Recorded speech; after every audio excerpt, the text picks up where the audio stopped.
Eder. Mech. Pallister. È stato rinvenuto il cellulare di Ilaria Soul, la studentessa di 22 anni brutalmente uccisa a Roma, nel quartiere africano, all'interno di un appartamento dove si era recata per un ultimo incontro con il suo ex fidanzato, Mark Anthony Sampson. Il ragazzo, reo confesso, l'ha colpita con 3 fendenti al collo, togliendole la vita, e ha successivamente occultato il corpo in un dirupo isolato nella zona boschiva di Capranica Prenestina, a oltre 50 km dalla capitale. Il telefono della vittima è stato trovato presso l'abitazione di Sampson ed è stato posto sotto sequestro dagli inquirenti, che procederanno ora con l'analisi forense del dispositivo per cercare ulteriori elementi utili alle indagini. Parallelamente, su disposizione della Procura di Roma, sono in corso gli accertamenti tecnici anche sul tablet e sul computer di Ilaria, oltre che sul telefono cellulare dello stesso Sampson.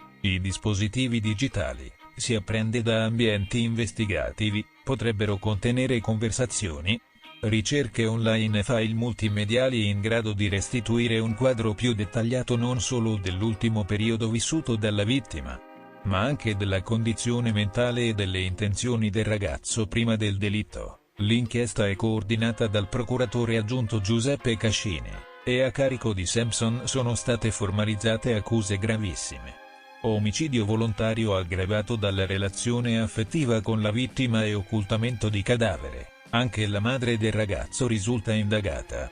Secondo l'impostazione accusatoria, avrebbe avuto un ruolo attivo nel tentativo di nascondere il corpo della giovane, configurando un'ipotesi di concorso nell'occultamento. Il giudice per le indagini preliminari ha definito la piattaforma probatoria nei confronti dell'indagato Granitica, evidenziando la solidità del quadro accusatorio costruito dagli inquirenti. Nell'ordinanza che dispone la custodia cautelare in carcere, si fa riferimento anche al contenuto dell'interrogatorio reso da Sampson, durante il quale il giovane ha mostrato un'attitudine disturbante. Ha avuto, secondo quanto si legge, più difficoltà a raccontare le conversazioni di Ilaria con altri ragazzi, segno di una gelosia ossessiva, che non nel ricostruire l'omicidio avvenuto la mattina del 26 marzo, che lui liquida come un raptus di rabbia. Un passaggio particolarmente inquietante del provvedimento del GIP mette in luce l'apparente mancanza di empatia del ragazzo nei confronti della vittima. La sua sofferenza, scrive il giudice, non sembra derivare dalla consapevolezza di aver tolto la vita a una giovane donna di 22 anni, quanto piuttosto dalla perdita personale, dal vuoto emotivo e sociale che questa assenza provoca in lui. Sampson avrebbe infatti dichiarato che Ilaria rappresentava la ragione per cui lui sorrideva, colei che gli faceva sempre compagnia e che, dopo quanto accaduto, gli amici non avrebbero più rivisto il Mark di sempre, quello che conoscono tutti. Le indagini, pur in una fase avanzata, non sono ancora concluse. Restano da chiarire eventuali complicità, dinamiche precise dell'occultamento e movente psicologico. Ma appare evidente che il femminicidio di Ilaria Soul sia l'ennesimo caso di violenza scatenata dal rifiuto e dal desiderio di controllo assoluto, all'interno di una relazione affettiva malata. Le indagini sull'efferato omicidio di Sara Campanella, la studentessa 22enne originaria di Mesilmeri assassinata a Messina lo scorso 31 marzo, procedono a ritmo serrato e stanno entrando in una fase decisiva. Elementi cruciali sono attesi dalle perizie disposte dalla Procura sui dispositivi elettronici sequestrati. Il telefono e il computer di Sara, insieme al cellulare di Stefano Argentino, il 27enne reo confesso del femminicidio. Dalle prime analisi tecniche è stato già estratto un ingente quantitativo di dati, che potrebbero fornire ulteriori riscontri a un impianto accusatorio già definito dagli inquirenti come granitico. L'attività investigativa si concentra ora sul chiarimento di alcuni punti ancora oscuri, in particolare su ciò che è avvenuto nelle ore immediatamente successive all'omicidio e sull'arma utilizzata per compiere il delitto, che ad oggi non è ancora stata ritrovata. La scomparsa dell'arma del delitto rappresenta uno degli elementi più controversi dell'intera vicenda. Secondo l'accusa, l'occultamento sarebbe un'ulteriore dimostrazione della lucidità e della premeditazione dell'imputato. Di contro, la difesa, nella persona dell'avvocato Giuseppe Cultrera, non esclude la possibilità di piste alternative, affermando che il ritrovamento dell'arma, seppur utile, non è determinante ai fini processuali, data l'ammissione di colpa da parte dell'indagato. Nel frattempo, il legale di Argentino ha richiesto una perizia psichiatrica sul suo assistito. Cultrera ha incontrato il 27enne nel carcere di Messina e ha dichiarato pubblicamente che l'indagato non gli è parso lucido, sottolineando che il gesto, per quanto ingiustificabile, potrebbe affondare le radici in un grave disagio psichico, una posizione che ha subito sollevato la ferma replica della legale della madre della vittima, l'avvocata Concetta Latorre, secondo cui quella della perizia sarebbe una mossa prevedibile, spesso adottata nei casi di femminicidio con la finalità di ottenere attenuanti. Era lucido, ha affermato Latorre, ha perfino nascosto l'arma, non si trattava di una persona fuori controllo. Cultrera ha ribattuto sottolineando come la perizia psichiatrica non sia una scappatoia, bensì un diritto dell'imputato, volto ad accertare in modo tecnico e scientifico il suo stato mentale prima, durante e dopo il crimine. In questo contesto già drammaticamente complesso, si inserisce la controversa iniziativa dei genitori di Stefano Argentino, che hanno fatto pervenire alla famiglia Campanella una lettera di scuse. Una missiva nella quale esprimono dolore e costernazione per l'incomprensibile gesto del figlio, ma senza entrare nel merito dei fatti. A consegnarla è stato il legale della famiglia Argentino, lo stesso Cultrera, il quale ha a sua volta scritto una lettera personale rivolta a Cettina Latorre, madre della vittima, per spiegare le ragioni della sua scelta di difendere il giovane. Cultrera, che in passato ha rappresentato le parti civili in procedimenti per reati simili, ha voluto chiarire che la decisione di assistere Argentino nasce da un preciso senso di dovere professionale, ma la reazione della famiglia Campanella è stata netta: nessun interesse a leggere le lettere, il dolore è troppo grande, non vogliamo conoscere il contenuto, ha fatto sapere il loro legale. Un rifiuto che si carica di significati profondi, soprattutto alla luce del fatto che le scuse sono arrivate a ben 18 giorni dai fatti e dopo alcune dichiarazioni pubbliche, rilasciate dalla madre di Argentino nei primi giorni dopo il delitto, che avevano suscitato sdegno e indignazione. Per i familiari della vittima, le scuse risultano tardive e percepite come un atto formale, più che come un reale gesto di pentimento. Nel frattempo, la comunità locale continua a stringersi attorno al ricordo di Sara Campanella. La scuola media da lei frequentata ha annunciato che sarà intitolata alla giovane vittima, e si sta lavorando alla creazione della Fondazione Sara Campanella, un ente che avrà come scopo la sensibilizzazione e la prevenzione della violenza di genere, un'iniziativa voluta dalla madre di Sara per trasformare il dolore in impegno civile, affinché la sua morte non sia vana. Resta alta anche l'attenzione mediatica e sociale attorno al caso, che ha colpito profondamente l'opinione pubblica per la sua brutalità e per l'età delle persone coinvolte. Sara e Stefano frequentavano lo stesso corso universitario a Messina e, secondo quanto emerso finora, la giovane avrebbe manifestato l'intenzione di chiudere definitivamente una relazione ormai tossica. Proprio questo desiderio di libertà, come accade troppo spesso, si sarebbe trasformato nel movente dell'ennesimo femminicidio. Argentino, attualmente detenuto, ha nel frattempo interrotto lo sciopero della fame che aveva iniziato nei giorni successivi al suo arresto. Le prossime settimane saranno cruciali. Gli esiti delle perizie sui dispositivi elettronici e la valutazione psichiatrica richiesta dalla difesa potrebbero incidere sulle strategie processuali, ma per la famiglia Campanella, nessuna perizia, nessuna parola di scuse potrà mai cancellare l'assenza di Sara. Ora passiamo al solito Davide Barzan, il noto mago di Cosenza che ha scordato la bacchetta magica a Dubai. Oh, Davide Barzan, il nostro eroe da talk show, il consulente che sembra uscito da un film di Totò, ma con meno capelli e più denunce. Nel terzo episodio dell'epica saga delle Iene, il nostro Gaston Sama, novello Indiana Jones delle inchieste, si è tuffato nel mare magnum delle avventure di questo criminalista. Occhio a mettere le virgolette, che qui la parola ha più sfumature di un tramonto a riccione. Barzan, che sembra avere un talento innato per trasformare assegni in fumo e promesse in nebbia, è tornato sotto i riflettori.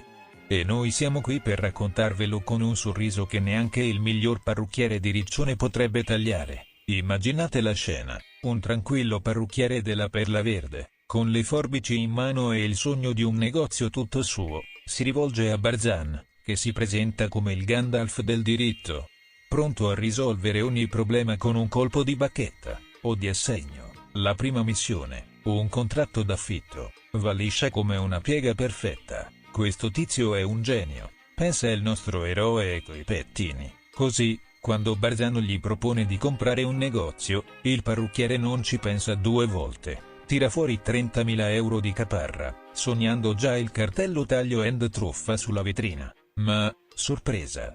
Il negozio non solo non diventa suo, ma si trasforma magicamente in una pokeria. Sì, avete letto bene, una pokeria. Barzan, con la velocità di un illusionista che fa sparire un coniglio, diventa irraggiungibile, lasciando il parrucchiere con un assegno bucato e un sogno infranto. Alla fine, dopo un accordo extragiudiziale, il nostro Davide restituisce 20.000 euro, probabilmente con un sorriso che diceva: tranquillo, è solo un taglio di fiducia. Ma non è finita, perché Barzan non è tipo da accontentarsi di un solo numero di magia. Entra in scena Giulia, un'ex amica che, fidandosi del fascino da avvocato per corrispondenza di Davide, gli affida una causa lavorativa. Anche qui, il nostro consulente porta a casa un accordo, ma con un risarcimento che sembra più un buono sconto per un caffè. Eppure, Giulia, con l'ottimismo di chi crede ancora alle favole, decide di investire 40.000 euro in un progetto degno di Ocean's 11, un appartamento a Dubai, da affittare ai turisti per dividere i profitti.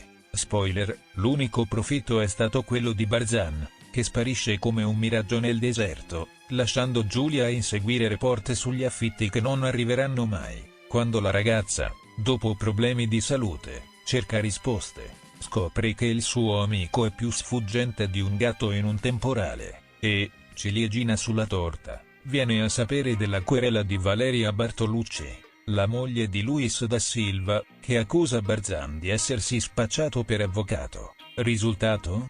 Giulia corre a denunciare, e il nostro Davide aggiunge un altro capitolo alla sua biografia non autorizzata. Ora, non pensiate che Barzan sia rimasto in silenzio. Contattato da Rimini Todai, ha mandato 2 certificati che gridano sono puro come la neve. Niente iscrizioni nel registro degli indagati, niente condanne penali. Peccato che le Iene abbiano tirato fuori carte che raccontano un'altra storia. Una condanna definitiva per truffa a Cosenza, con pena sospesa e un casellario penale che, diciamo, non è proprio immacolato come un lenzuolo appena lavato. Ma tranquilli, Davide non si scompone, mentre il mondo lo accusa. Lui continua a passeggiare nei talk show come il re del crimine mediatico, fate ai vuoi.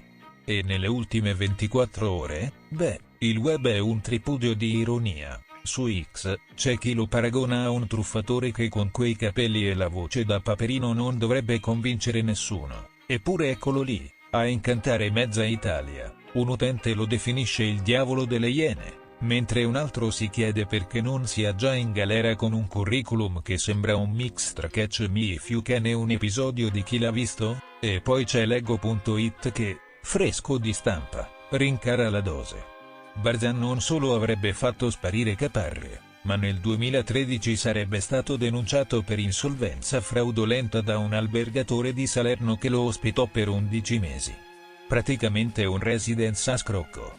Insomma, Davide Barzan è un fenomeno, un consulente che trasforma sogni in incubi, caparre in aria fritta e certificati in specchi per le allodole. Ma, attenzione, non denunciateci per diffamazione, stiamo solo ridendo di un uomo che sembra aver fatto della truffa un'arte e della TV il suo palcoscenico, e se mai vi propone un affare a Dubai, accendete una telecamera e preparatevi a un Oscar per la commedia. Chiudiamo con una domanda: Barzan cosa farebbe passare a Manuela e Loris se mai loro lo volessero ricusare? Circa un mese fa Sebastiano, dalle telecamere di Chi l'ha visto, diceva che la colpa di tutto quello che gli stava succedendo era degli youtuber, non di Penelope, ma erano gli youtuber, a dir suo, ad aver rovinato tutto, quindi in poche parole ad averlo incastrato. E che strana coincidenza, più o meno negli stessi giorni anche perché Loris più volte diceva la stessa cosa, cioè che gli youtuber si inventavano storie. Ora, vedendo come è finita a Sebastiano, è meglio naturalmente che Loris cerchi di avere più fortuna. E allora Sebastiano ha deciso di sfuggire dalle telecamere della cronaca nera e da Trieste.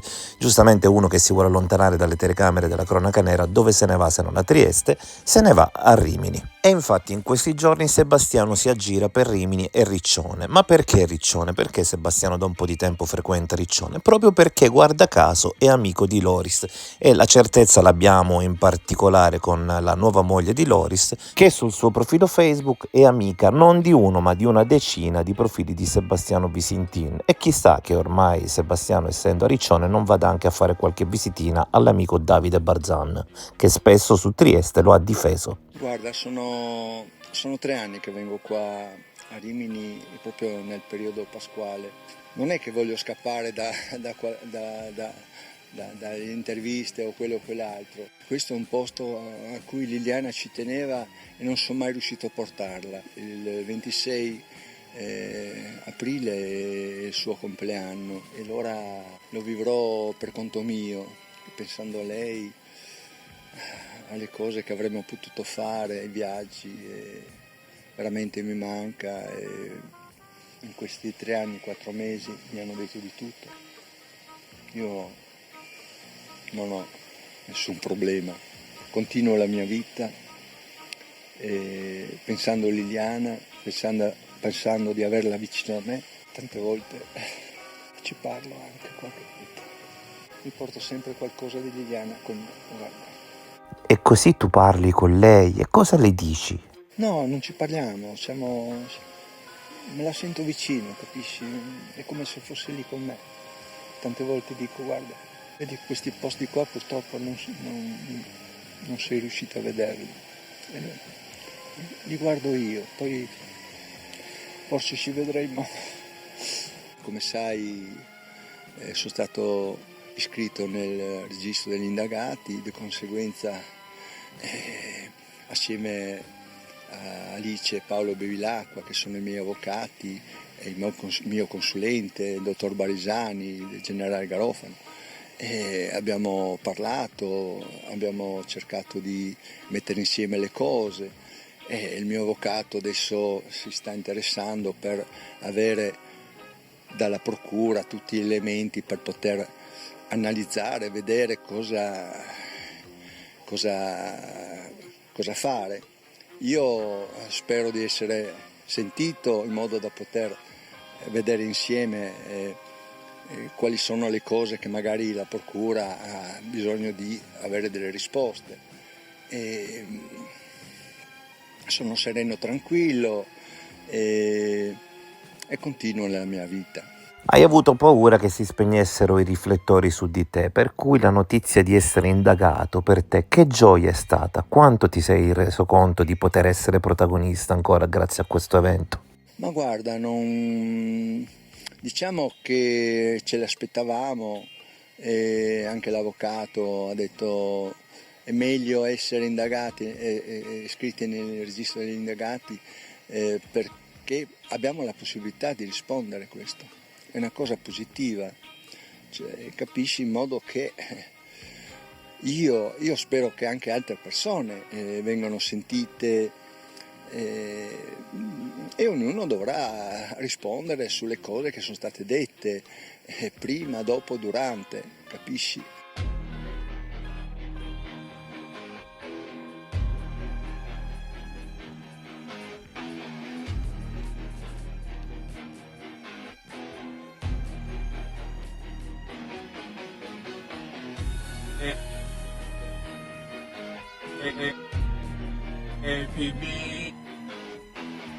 Happy birthday, happy birthday to you, happy birthday to you, happy birthday to you, happy birthday to you, happy birthday. Augurissimi tesoro, sono emozionato. Happy birthday to you, happy birthday. birthday to you. Happy birthday to you. Happy birthday to you. Happy birthday to you. Happy birthday to you. Happy birthday.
Sono emozionato. Augurissimi, augurissimi tesoro, sono emozionato.